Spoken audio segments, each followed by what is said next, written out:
नमस्ते, आप सभी का स्वागत है आज के इस कार्यक्रम में और आज हम बात करने जा रहे हैं कुछ दुनिया जहान की देश-विदेश की और हमारे साथ हैं अनुपम मिश्रा जी। उनसे हम बात करेंगे। आरंभ करने से पूर्व सभी को याद दिला दें, हमारे राष्ट्रीय महाकुंभ 25, 26, 27 अक्टूबर को जो जयपुर में होने वाला है और उसके लिए आपको ध्यान है कि हमें यानी कि राष्ट्रवादियों को कोई स्पॉन्सरशिप देता नहीं है, तो हमने एक क्राउड फंडिंग की एफर्ट चला रखी है, जो कि अभी तक अच्छी चल रही है। 90% से ऊपर कलेक्शन हो चुका है, तो उसको शत-प्रतिशत कर दें, तो बिल्कुल सफलतापूर्वक हम आयोजन कर सकेंगे। आइए अनुपम जी से बात करते हैं। अनुपम जी, बहुत चर्चा थी जिनकी, वो अचानक ही ऐसा लगता है कि खेत हो गई। वही 99 के फेर में आने के बाद में राहुल गांधी जो थे वो बिल्कुल जिसको कहते हैं कि he was riding a wave और हर तरफ उनकी बात हो रही थी। मीडिया उनको सीरियसली ले रहा था। जो लोग उनको पप्पू कहते थे उन्होंने उनको पप्पू कहना बंद कर दिया था और इतना सब होने के बाद अचानक वो जाते हैं एक बार फिर से यूएस और ऐसा लग रहा है कि वो वेव जो है वो अचानक क्रैश हो गई। आप क्या कह रहे हैं? देखिए, पप्पू उनको कहना इसलिए नहीं बंद कर दिया गया था कि वो एकदम से उन्होंने कोई बड़ी बौद्धिक क्षमता का परिचय दे दिया गया था। उनको पप्पू कहना इसलिए बंद कर दिया गया था क्योंकि वो अत्यंत विध्वंसक हो चले थे।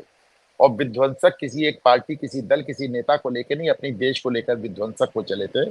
और ऐसे में जो लोग उनको लेकर मजाक करते थे वो उनको लेकर कटु हो चले थे। पप्पू की जो अवधारणा बदली इसलिए नहीं कि उनकी बौद्धिक क्षमताओं का हमें ज्ञान हो गया कि उन्होंने कोई बहुत बड़ा इंटेलेक्चुअल तीर मार दिया। तो सिर्फ इसलिए कि उनका जो विध्वंस चल रहा था और अपने ही देश को लेकर चल रहा था, उसको देखकर लोगों को एकदम से लगा कि साहब ये तो बहुत ज्यादा हो रहा है। और लोगों को ये भी बात समझ में आनी बड़ी मुश्किल हो रही थी कि ये हर कुछ दिन में विदेश जाकर इस तरह की बातें क्यों करते हैं। और ये अगर इन्हें कुछ इस तरह का उठपटांग बोलना भी है तो ये अपने संसद से बोल सकते हैं, देश से बोल सकते हैं। इसके लिए इनको बल्कि आपने देखा हो कि एक वीडियो बड़ा वायरल हो रहा है, मैंने ट्वीट भी किया है। वो मैरी ज्यूरी मिलबेन है जो एक जी हाँ, अमेरिकन जी हाँ। सिंगर हैं, एक्ट्रेस हैं।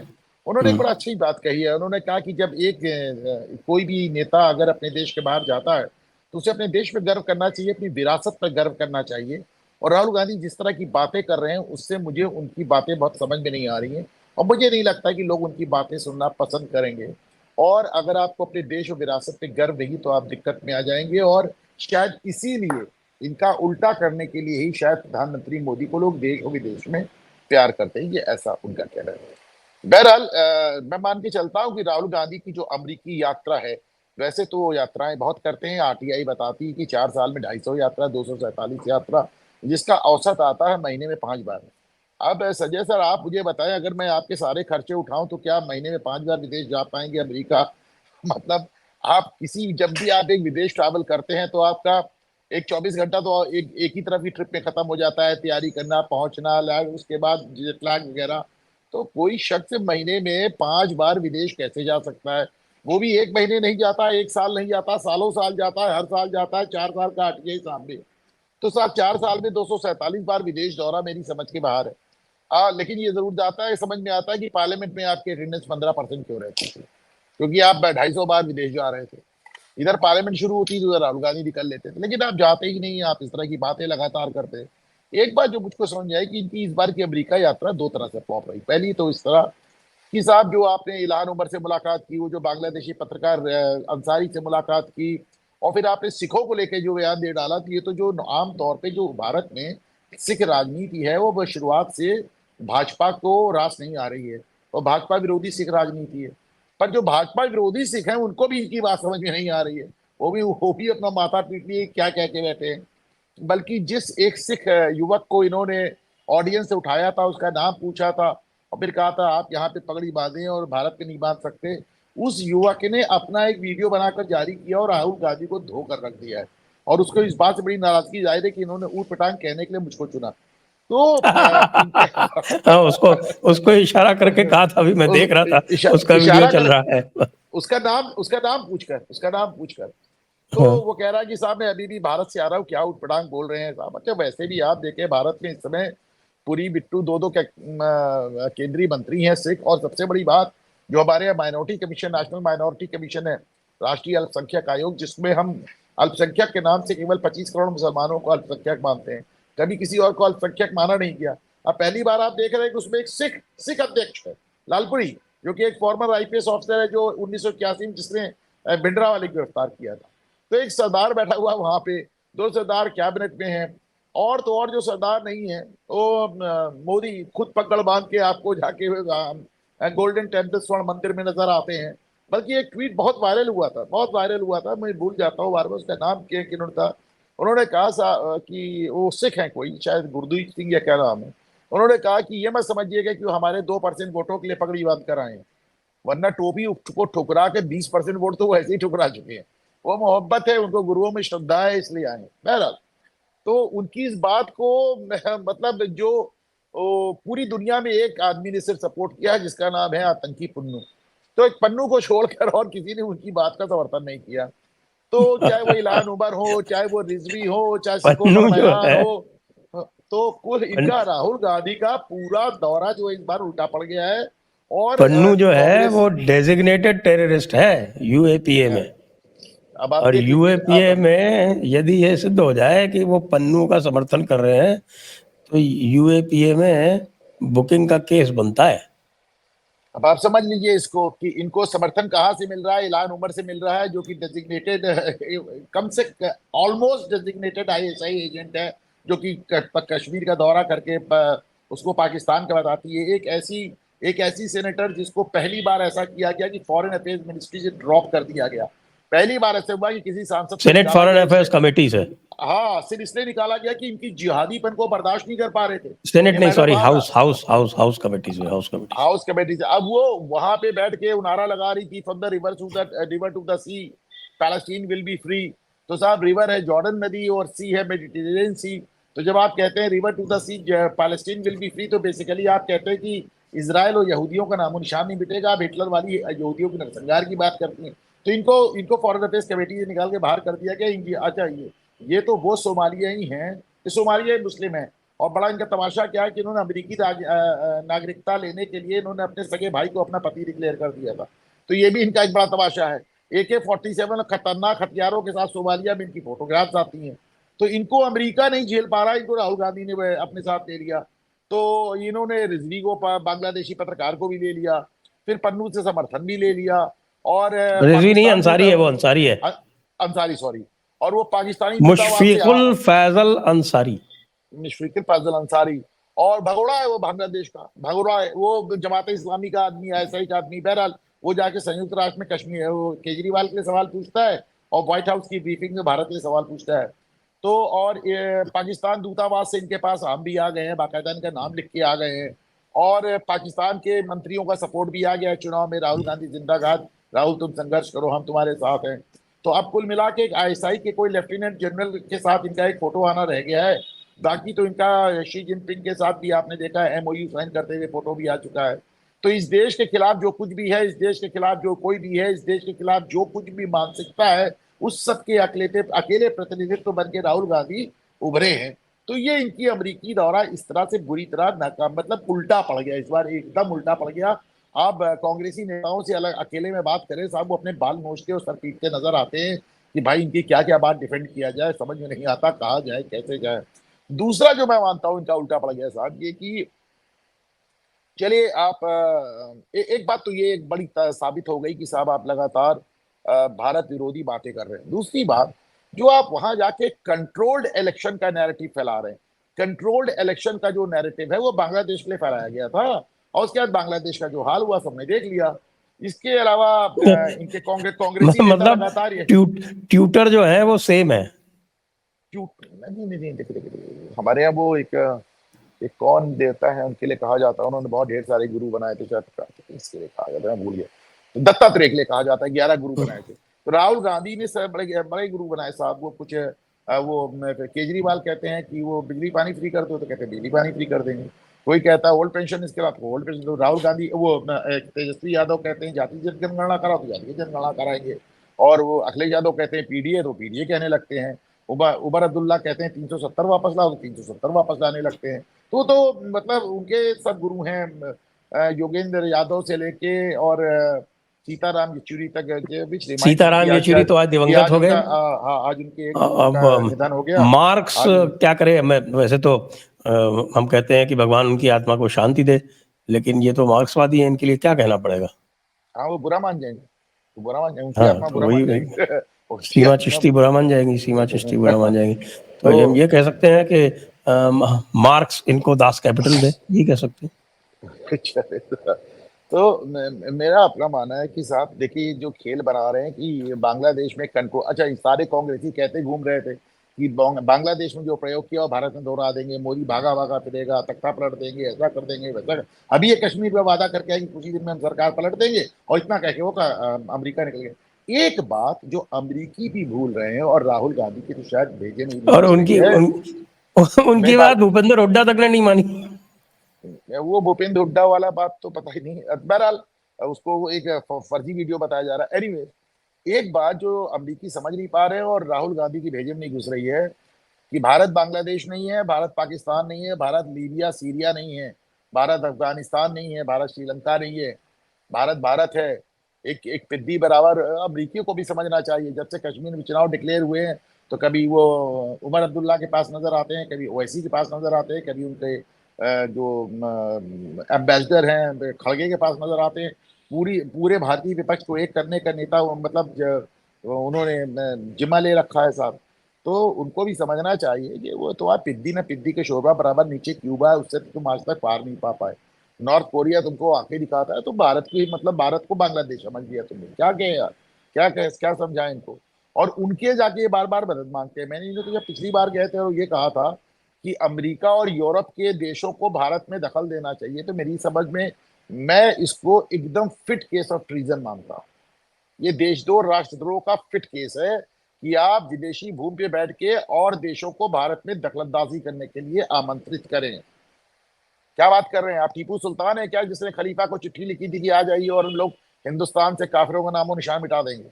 आप किस किस किस हक से आप बुला रहे हैं अमेरिका और विदेशी मुल्कों को भारत में दखलंदाजी करने के लिए? It's a fit case of for treason. आपको नहीं लगता सर जैसा कि ये एकदम राष्ट्रद्रोह है? बिल्कुल है, लेकिन जिस समय की बात है उस समय जो है वो बड़ा देशद्रोह, राष्ट्रद्रोह और राजद्रोह, इसमें बड़ा कंफ्यूजन चल रहा था उस समय, जिस समय की बात है ये। इन पे तीनों बन और जाएंगे। इन पे सेडिशन, तीनों बन जाएंगे। इन पे तीनों बन जाएंगे, मैं आपको बता रहा हूँ। उस समय जो सेडिशन का इनके लॉ था ऊपर उसके इनके ऊपर ऊपर रोक लगी हुई थी। ट्रीजन सेडिशन सब बन जाएगा। इन पे गैंगस्टर तक बन जाएगा, जिस तरह की बातें ये कर रहे हैं आप। मतलब लेकिन आप क्या बोले समझा रहे हैं? वही बात यदि आज वो दोहराते हैं तो ये जो नया जो बीएनएस बना है उसमें जो राष्ट्रद्रोह की परिभाषा है उसके अंदर पूरी तरह से फिट हो जाएगी। जो उस समय नया जो राजद्रोह बीएन वो नहीं मैं सस्पेंड था। नहीं बीएनएस में राष्ट्रद्रोह की जो परिभाषा है वो पहले की डेट से लागू है। अगर पहले भी किसी ने किया है तो आज लागू होती, करिए ना लागू। नहीं नहीं नहीं, वो तो देखिए, वो तो वो करिए ना। और मैं क्रिमिनल अरे लॉ का अरे नॉर्मल अरे वो है देखिए कि वो साहब, रेट्रोस्पेक्टिव नहीं होता, एज ऑन डेट, जिस डेट को जो अपराध हुआ वो लागू होगा। टेररिज्म रिलेटेड लॉ है। और दूसरी बात, ये अभी फिर कह देंगे साहब, आप किस गलतफहमी में, ये फिर कह हम देंगे। वेट कर रहे हैं सर। हाँ, अब इन्होंने हमारे ऊपर तो मुकदमा करवा दिया, हमारी स्टाफ के ऊपर मुकदमा करवा दिया बेंगलोर में। तो भाई तो बाकी लोग भी तो वेट कर रहे हैं ना, कुछ बोले। इनका को जुरिस्डिक्शन इंडियन सिटीजन है, इनका जुरिस्डिक्शन तो लगेगा। अमेरिका में भी बोलेंगे तो चलेगा, यहाँ लगेगा। मैं आपको 1996 का एक रिपोर्टेड केस भेजता हूँ संजय सर। सोनिया गांधी यहाँ पे एक कमला नेहरू हॉस्पिटल, उसकी चेयरपर्सन है। तो इन लोगों ने मेरे ऊपर भी मुकदमा किया था, मैं हाईकोर्ट से जीता हूँ, रिपोर्टेड केस है बिल्कुल, मानहानि का अच्छा मुकदमा था। अच्छा, मानहानि का मुकदमा तो आजकल नहीं करते मानहानि का मुकदमा ये लोग। AIR 1996 ढूंढ लीजिए, आपको मिल जाएगा। हम्म। तो ये जो गेन्स इन्होंने जो, मैं हम ये नहीं कहते कि ये टेंजिबल गेन्स हैं या ऑब्जेक्टिवली इनको डिफाइन किया जा सकता है, लेकिन ये एक मीडिया स्पेस में गेन थे। इनका जो इकोसिस्टम है उसमें इनके बहुत गेन्स थे। और आप यदि देखें तो राजदीप सरदेसाई के अतिरिक्त और किसी ने खड़े होकर इनकी बात का बहुत जोर शोर से डिफेंस नहीं किया है। तो क्या जो गेन्स किए थे वो अपने उत्साह के अतिरेक में और अंकल सत्यनारायण गंगाराम जी बढ़ई के मेंटरशिप में उन्होंने सब कुछ जो है वो सब कुछ को बहुत कुछ कह दें, सब कुछ तो नहीं, बहुत कुछ गंवा दिया है। और सत्यनारायण गंगाराम बढ़ई जी को जिस कारण से सस्पेंड किया गया था, सस्पेंड तो नहीं किया गया था, उनसे रेजिग्नेशन ले लिया गया था, वो जैसे ही चुनाव खत्म हुए उनको रिइंस्टेट कर दिया गया। इसका मतलब तो ये हुआ कि जो बात सत्यनारायण गंगाराम बढ़ई जी ने कही थी उसके साथ में है ये। तो दक्षिण भारतीय इनके लिए अफ्रीकी हैं और नॉर्थ ईस्ट वाले चाइनीज हैं और पश्चिमी भारत वाले अरब्स हैं और हम और आप वाइट्स हैं। देखिए, मेरा ये कहना है कि भारत के को लेकर जिस तरह की बातें राहुल गांधी ने की है, पिछले कई सालों में इमरान खान, नवाज शरीफ और आईएसआई के लेफ्टिनेंट जनरल और पाकिस्तानी आर्मी के प्रमुख ने भी लिखी। उसके बाद भी अगर राहुल गांधी की एक फॉलोइंग है तो इसका कारण आप समझ लें, इस देश में एक बहुत बड़ी जनसंख्या ऐसी है जिसको भाजपा से नहीं, योगी से नहीं, मोदी से नहीं, हिंदुत्व से नहीं, हिंदुओं से ही दिक्कत है। और तो और इस देश से भी दिक्कत है। उनको ये बात हजम नहीं होती कि 1947 में 3 देश बने और 2 इस तरह तबाह कैसे हो गए और तीसरा देश 5वीं बड़ी अर्थव्यवस्था कैसे हो गया। उन्हें इस देश की हर बात से दिक्कत है, तो वो हुजूम आपको हमेशा इनके पीछे खड़ा नजर आएगा। नहीं, वो तो ठीक है, वो तो मैं उनको भी दोष नहीं देता, क्योंकि हम उनको दोष देते हैं लेकिन ये भूल जाते हैं कि जो प्रॉब्लम सोर्स टेक्स्ट की है उसको इंगित नहीं करते हम लोग जो हैं यहाँ पर भी। उसमें ब्लास्फेमी हो जाती है और तरह तरह के दोष लग जाते हैं। प्रॉब्लम तो सोर्स टेक्स्ट में है, सही देखा जाए तो। मैं तो मुल्ला मौलाना को भी ब्लेम नहीं करता। मुल्ला मौलाना तो वही कहते हैं ना जो उनके सोर्स टेक्स्ट में लिखा हुआ है, ये अलग से थोड़ी कोई चीज़ लाते हैं। उनके यहाँ कोई किसी तरह का इनोवेशन हुआ ही नहीं 1000 साल में, 1400 साल में। लास्ट इनोवेशन जो हुआ था वो मुतजल्ली हुए थे 9th-10th सेंचुरी में, उसके बाद से कुछ नहीं हुआ। तो खैर वो मैं बात सर जाने एक दें। मिनट एक मिनट सर, एक मिनट मैं आपको टोक दूं। बड़ा इनोवेशन हुआ है। अभी देखिए, पहले पहले वो पत्थर रख के ट्रेन गिरा रहे थे, फिर लोहा गाड़ के गिराने लगे, फिर गैस का सिलेंडर रख के गिराने लगे, और आज तो एक नया मामला आया जहां पे जो सिग्नल है उनको शॉर्ट सर्किट करके गिरा रहे हैं। क्या साहब, टेक्नोलॉजी कहां से कहां उनकी पहुंच गई और आप ऐसी बात करें? कोई इनोवेशन नहीं है। हाँ, मतलब आप सोचें, एक मामूली इनोवेशन तो मामला हुआ है, है, एक छोटा देखिए। नहीं, छोटा छोटे छोटे छोटे एक मतलब पहले पहले लोग क्या करते थे, पायलट की कनपटी की पिस्तौल रख के उससे कहते थे प्लेन यहाँ नहीं, यहाँ लैंड गिराओ, यहाँ लैंड कराओ। इन्होंने साहब पिस्तौल रख के उसको कहा प्लेन को बिल्डिंग में घुसेड़ दो। आप कह रहे इनोवेशन नहीं हुआ? अरे कितना इनोवेशन हो गया। तीसरा इनोवेशन बताता हूँ साहब। वो तीसरा इनोवेशन तो अभी गणेश पंडाल में रोज के हिसाब से नजर आ रहा है। हर जगह आप अभी 11 लोग गिरफ्तार हुए आज लखनऊ में, 11 में से 6 बच्चे हैं। आज कारण समझिए, ये बच्चों और औरतों को आगे रख के पत्थर चलाने की टेक्निक फिलिस्तीन से शुरू हुई, फिलिस्तीन से कश्मीर में आई, कश्मीर से शाहीन बाग और CAA वाले एजुकेशन में आई, और हर जगह आपको नजर आ रहे हैं। इनोवेशन देखें साहब, आप कैसे कह रहे हैं इनोवेशन नहीं है? हाँ, एक और भी इनोवेशन है। पहले तो अरब में जो था वो ढेला शरीफ का रिवाज था। आजकल हम देखते हैं किसी भी मॉल में, किसी भी ट्रेन के कंपार्टमेंट में, किसी के ट्रेन के वॉशरूम में, कहीं भी कुछ भी है वो ढेला शरीफ दिखता ही नहीं है। और भाई लोग जो हैं वो बिना ढेला शरीफ के जो है वो अपना सारा काम कर लेते हैं। तो ये इस तो ये मतलब इसमें थोड़ी मेरी जानकारी कम है, मैं आपकी बात मान लेता हूँ। इस्तिंजा पढ़ लीजिए, इस्तिंजा क्या होता है।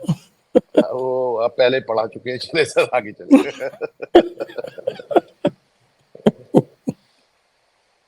जी। तो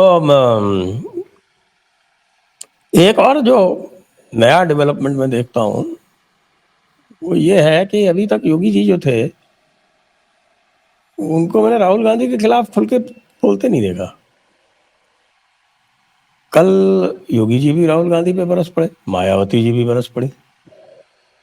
अब इसका क्या आप राजनीतिक अर्थ निकालते हैं? अब राहुल गांधी ने सारी सीमाएं तोड़ दी।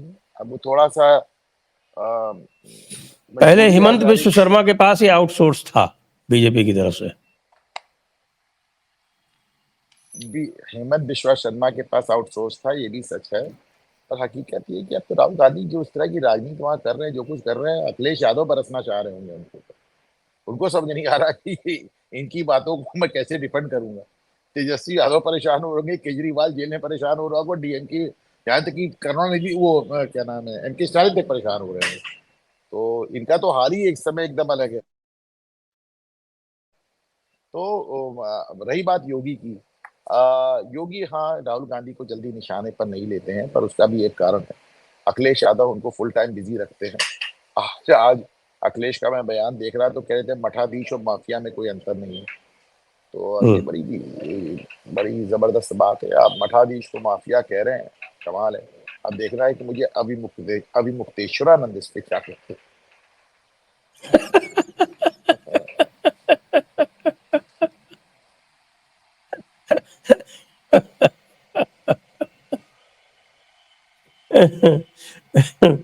नाम आपने सही चुना है। वैसे यदि देखा जाए तो ये मठाधीशों के पास तो लीगल हेल्प की भी कोई प्रॉब्लम नहीं है, तो वो यदि चाहें तो इनको डेफेमेशन में तो घसीट ही सकते हैं। डिफेमेशन मुकदमे थोड़ा लंबे चलते हैं, खासतौर से उत्तर प्रदेश में बहुत लंबे चलते हैं। अरे सर, और ऐसी क्या बात है? हाँ क्रिमिनल बहुत डेफेमेशन बहुत कीजिए ना, क्रिमिनल क्या डेफेमेशन तो योगी जी का राज है। क्रिमिनल डिफेमेशन भी देखिए कंप्लेंट सूट होता है, उसमें तो यहाँ तक कहते हैं कि हर हर हर हर हियरिंग पे कंप्लेनेंट को आना पड़ता है। मैं आपको अपना एक डिफेमेशन का सूट बता रहा हूँ, मेरे खिलाफ सिर्फ इसलिए खारिज हो गया था कि मैंने कहा कंप्लेनेंट कंप्लेनेंट आज हाजिर नहीं है, तो मुकदमा ही खारिज हो गया।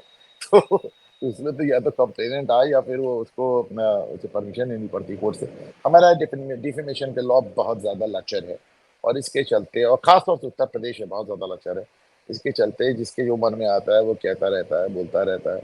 और हकीकत ये है कि डिफेमेशन के मामले में तो जब जब जो जो यहाँ पे पकड़ा गया, उसने सिर्फ माफी मांगी, चाहे वो राजदीप हैं जिन्होंने जाके कोर्ट में कह दिया मैंने झूठ बोला था, चाहे सिर्फ चाहे राहुल गांधी 2 बार, केजरीवाल पे तो एकदम स्टैंडर्ड मॉडस ऑपरेंडाई है कि चुनाव के समय झूठ बोलो, चुनाव के बाद माफी मांगो, फिर झूठ बोलो, फिर माफी मांगो।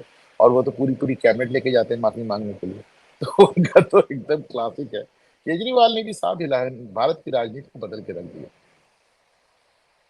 हम्म। सही है, वो चीफ मिनिस्टर है और जेल में है और चीफ मिनिस्टर कायम है, और छोटे छोटे मामलों पे सुओ मोटो लेने वाली हमारी जो न्यायपालिका है वो कुछ बोल नहीं रही। नहीं बोल रही साहब, बिल्कुल बोल रही। उन्होंने कहा कि उनको हक है। सुप्रीम कोर्ट में जब ये जेल में बात उठाई गई तो उन्होंने कहा वो चुने हुए राजनेता हैं, चुने हुए मुख्यमंत्री, उनको हक है अगर वो ऐसा कर रहे हैं, हम उनके ऊपर छोड़ते हैं। बोल कैसे नहीं रही, उनको क्लीन चिट दे रही। एक और और अब तो सुप्रीम कोर्ट ये भी बोल रही है कि आप केजरीवाल को जेल से काम क्यों नहीं करने दे रहे। हम्म, दो बातें जो है और हमारे प्रिय राहुल गांधी ने की यूएस में। एक तो उन्होंने चीन की बड़ी तारीफ की, उस पर आपका क्या कहना है? वो भी साहब बड़ा मजेदार बात है। राहुल गांधी से एक वो लेडी मॉडरेटर थी, वो सवाल करती है कि यूक्रेन में युद्ध हो रहा है और गाजा पट्टी में युद्ध हो रहा है, और उसमें अमेरिका की क्या भूमिका आप देखते हैं। तो राहुल गांधी ने मनी मन सवाल दोहराया, यूक्रेन, गाजा पट्टी, अमेरिका। अरे ना योगी बोला, ना मोदी बोला, ना भाजपा बोला, ना आरएसएस बोला, ना अडानी बोला, ये तो क्वेश्चन आउट ऑफ सिलेबस हो गया। तो फिर उन्होंने कहा कि अमेरिका की भूमिका एक्चुअली चीन में जो निर्माण प्रक्रिया चल रही है उससे भारत को नुकसान होगा। बात कहाँ से कहाँ, लोग हंसने लगे उनकी बात। यार क्या सवाल है और क्या जवाब दे रहे हैं। और मतलब उनके लिए आउट ऑफ सिलेबस हो जाता है। जिस सवाल में योगी, मोदी, भाजपा, आरएसएस और अडानी ना है तो फिर उनके लिए आउट ऑफ सिलेबस हो जाता है। उनकी बात है, अगर ये 5 शब्दों पे कोर्ट रोक लगाते तो राहुल गांधी बाहर कर देना मत कर देंगे। तो जहां तक चीन का सवाल है, ये भी एक कमाल आपको नहीं लगता है साहब कि आज तक वो आदमी जो इतने इंटरव्यू, इतने बयान देता है, उससे आज तक किसी ने ये नहीं पूछा कि आपने वो जो एमओयू साइन किया था वो भैया था क्या, जरा बताओ तो। क्योंकि उस समय कांग्रेस की तरफ से 3 ही लोग थे, सोनिया, राहुल, प्रियंका, और चीन की तरफ से जो उस समय वाइस वाइस प्रेसिडेंट थे शी जिनपिंग, वो आज राष्ट्रपति है वहां पे। तो इससे पूछा जाए तो मेरा तो अपना मानना है कि अडानी पे उनका सारा प्रहार इसलिए होता है कि इसराइल की हाइफा हाइफा जो पोर्ट है वहां से अफ्रीका तक आप देख लें, जितनी जगह चीनी कंपनियां टेंडर डाल रही है वहां पे उनको अगर कहीं शिकस्त मिल रही है तो अडानी से मिल रही है। तो उस एमओयू की एक शर्त ये भी होगी कि अडानी को तुमको गिराना है, हमारा कंपटीशन हटाना है। तो वो चाइना की बात कर, अच्छा वो भी ऊट पटांग देखे। आज की तारीख में बीबीसी ये लिख रहा है कि चीन में अनएम्प्लॉयमेंट, बेरोजगारी की हालत ये हो गई है कि चीन सरकार ने बेरोजगारी दरों को बताने पर रोक लगा दी है। पिछले सीएनबीसी साल लिख रही जुलाई में है, ही लगा दी थी। सीएनबीसी लिख रही है कि साहब ऑल टाइम हाई पे पहुंच गया है। और जितना उनका सबसे बड़ा रियल एस्टेट कंपनी, वो कंपनियां जो कि वास्तव में ग्लोबल कॉन्ग्लोमरेट्स हुआ करती थी, दे हैव गॉन बैंकरप्ट, दिवालिया हो गई उनकी कंपनियां, ये हाल है। और ऐसे में राहुल गांधी ये कहते हैं कि केवल चीन इकलौता देश है जहां पे अनएम्प्लॉयमेंट नहीं है। तो ये दिखाता है कि उनका उनका उनको फैक्चुअल जो आदमी जो उनको डेटा फीड करता है, जो उनको तथ्य बताता है, मुझे कभी कभी शक होता है वो आरएसएस का आदमी है। वो जान के उनके मुंह से ऐसी वो, उन, उनके मुंह से ऐसी बातें कहलाता है कि 5 साल का बच्चा कहते झूठ बोल रहे हैं। एक बात और भी डिस्कस नहीं हुई ठीक से, जो आरक्षण के ऊपर उन्होंने अपने विचार व्यक्त किए हैं, उसके बारे में क्या कहेंगे? राहुल गांधी के अपने कोई निजी मूल विचार है नहीं, पहली बात आप समझे। वो जहां जाते हैं वैसी बातें करते हैं। सामने वालों को जो देखा, एक सरदार नजर आ गया तो कहा तुम पगड़ी बांधे हो, देखो भारत में पगड़ी नहीं बांधी देते। जवानों के पास जाते हैं, फौजी जवानों के पास, तो कहते हैं अधिकारी तुम्हारा शोषण करते हैं। कश्मीर जाते हैं तो कहते हैं वहां पे बाकी भारत वाले तुम्हारा शोषण कर रहे हैं। साउथ में जाते हैं तो कह देते हैं कि नॉर्थ इंडियन तुम्हारा शोषण कर रहे हैं। तो अब ऐसे वहां पे एनआरआई नजर आए, किसी ने आरक्षण को लेकर नाराजगी जाहिर की तो उनका हम आरक्षण ही समाप्त कर देंगे। तो वो भारत में आरक्षण की सीमा बढ़ाने की बात करते हैं और अमेरिका में आरक्षण हटाने की बात करते हैं। राहुल गांधी का अपना कोई मूल विचार नहीं है। वो महफिल महफिल और सभा सभा जाकर सामने वाले को जो देखते हैं, और उस समय उनके टॉप ऑफ द हेड में जो उनके दिमाग में आता है, और जिस तरह वो जादूगर वो हैट से खरगोश निकाल के रखता है, वैसे ही राहुल गांधी अपनी आइडिया निकाल के रख देते हैं। लेकिन मायावती ने उसको तुरंत लपक लिया। मायावती ने लपक लिया, चिराग पासवान ने लपक लिया, अखिलेश यादव ने 2 दिन बयान नहीं दिया कि कोई पूछ ना ले। तो वो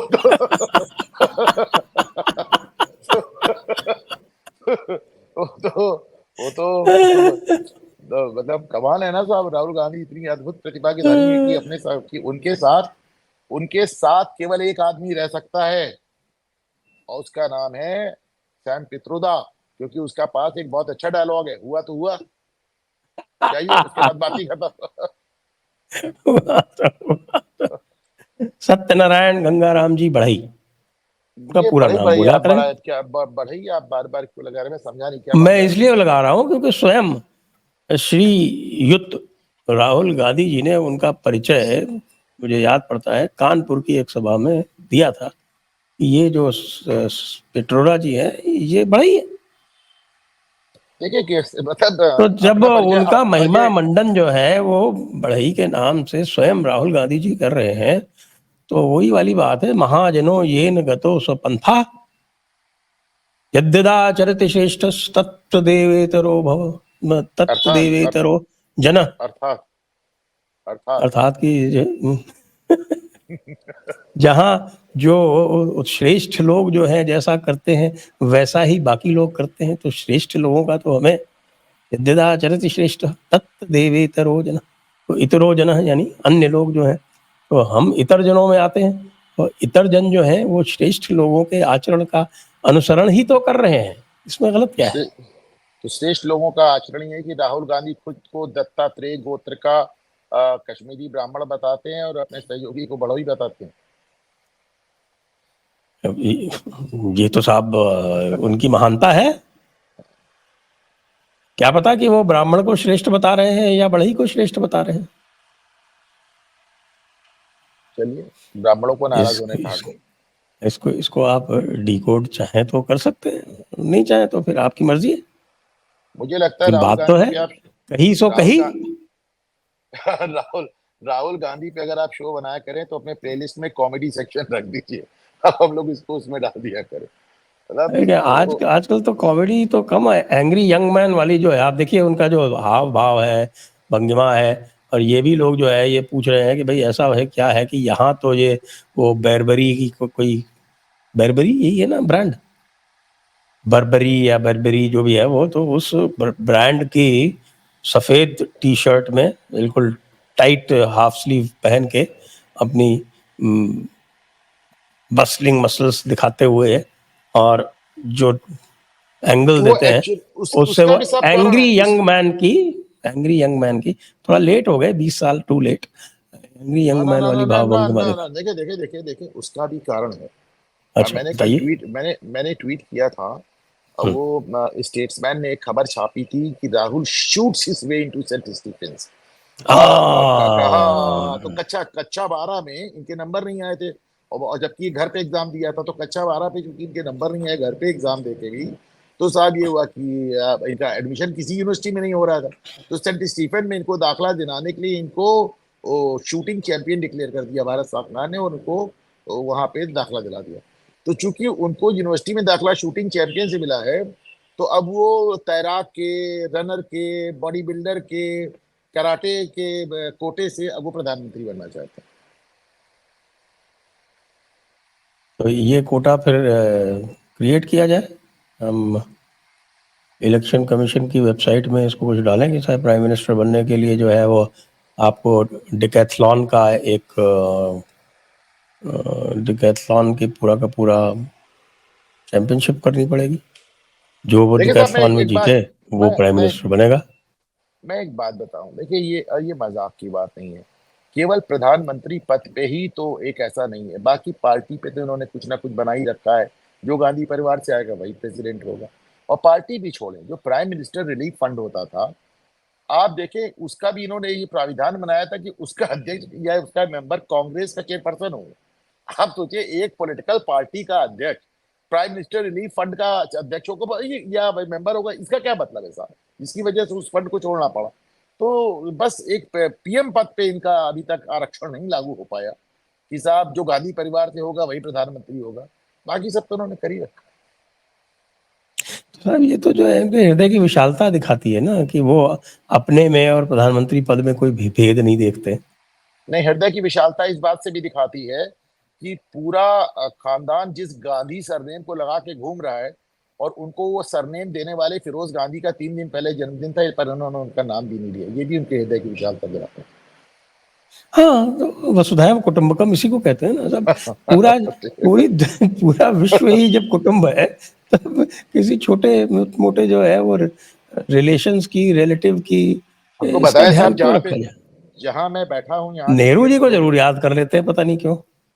जहां मैं बैठा हूं यहाँ से 1.5 किलोमीटर दूर वो पारसी कब्रिस्तान है जिसमें फिरोज गांधी दफन है।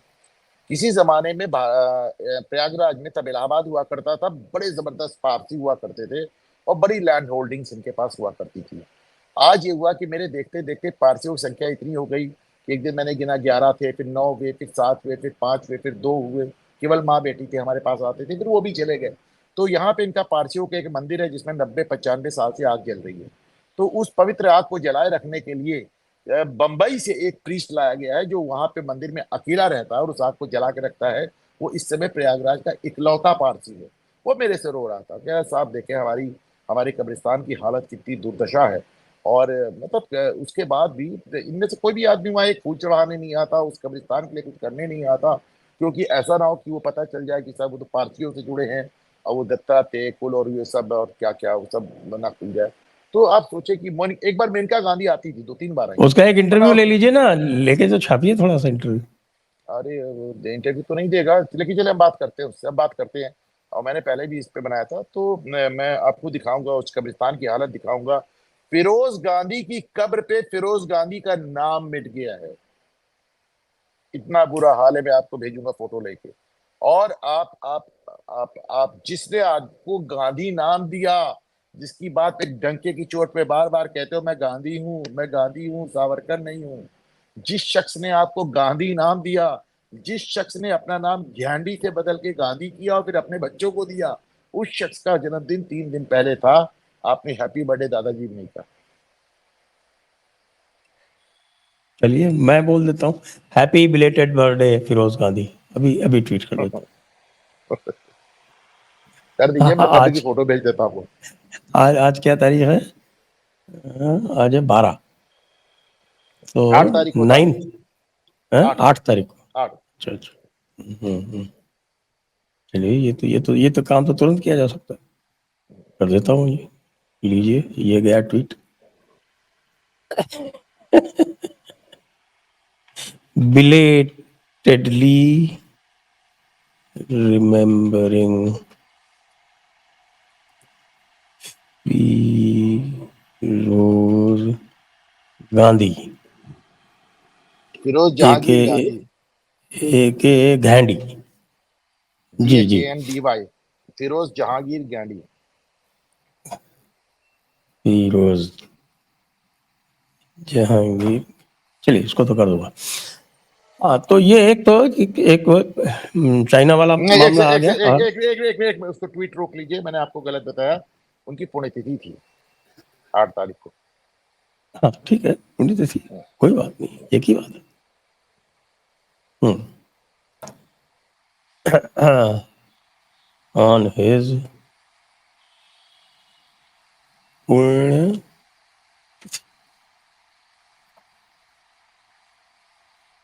0809 1960 में गए थे ना।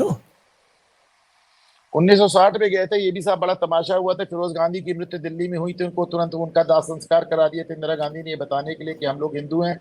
उस तरह साहब पार्टियों ने बड़ा बवाल मचाया, आपने उनको कैसे जला के खाक कर दिया, हम भारतीय हैं साहब। तो उनकी एशेज लेके आए और उनको एशेज को यहाँ पे दफन करके उनकी कब्र बनाई है।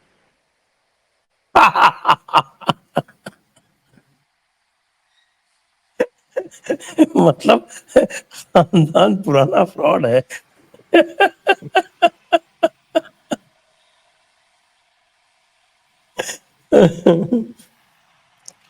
जी। तो हम बात कर रहे थे, ये जो आरक्षण वाला मुद्दा है, ये अब मायावती ने चूंकि इसको पकड़ लिया है, आपको लगता है कि जिस तरह से इन्होंने अंदर ही अंदर इसको चला के और पूरा वो किया था, मायावती जो है वो अपना पूरा एक निकाल के लाई है, जिसमें उन्होंने कई चीज़ें लिखी हैं, एक बुकलेट सी उन्होंने सर्कुलेट की है, वो अब लड़ने वाली हैं उपचुनाव भी। तो ये जो मामला ये बोल गए हैं, क्या ये इससे निकल पाएंगे कि, या मायावती, मुझे मायावती से अधिक आशा है, मुझे भारतीय जनता पार्टी से इतनी अधिक आशा नहीं है कि वो इसको जो है वो स्थान स्थान पर घुमा सकेंगे। नहीं, देखिए इसको समझिए, भाजपा की औकात नहीं है कि भाजपा इसका फायदा उठा सके। उनके अंदर सोशल मीडिया में वो दम ही नहीं बचा। रही बात मायावती की, तो मायावती का भी तो आप कार्ड भाजपा ही निकाल के चंद्रशेखर रावण को खड़ा कर रही है वाई सिक्योरिटी देकर।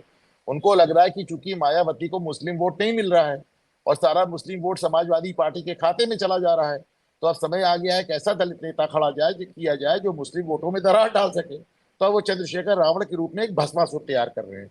और ये भस्मासुर भारतीय जनता पार्टी हर जगह तैयार कर रही है। कश्मीर में इंजीनियर रशीद को तैयार कर रही है, उत्तर प्रदेश में चंद्रशेखर रावण को तैयार कर रही है, बिहार में भी किसी को तैयार कर रही है। बोलूंगा तो विवाद हो जाएगा।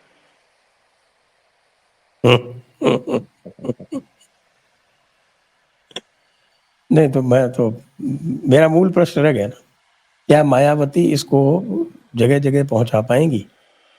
मायावती इसको जगह जगह नहीं पहुंचा पाएंगी। देखिए, जब भी आरक्षण को लेकर बवाल होता है तो मूलतः वो ओबीसी आरक्षण को लेकर होता है। एसटी एसटी आरक्षण चूंकि पहले दिन से उपलब्ध रहा है, आरक्षण भी तो आप देखें ना, एससी एसटी आरक्षण में कभी बवाल हुआ ही नहीं।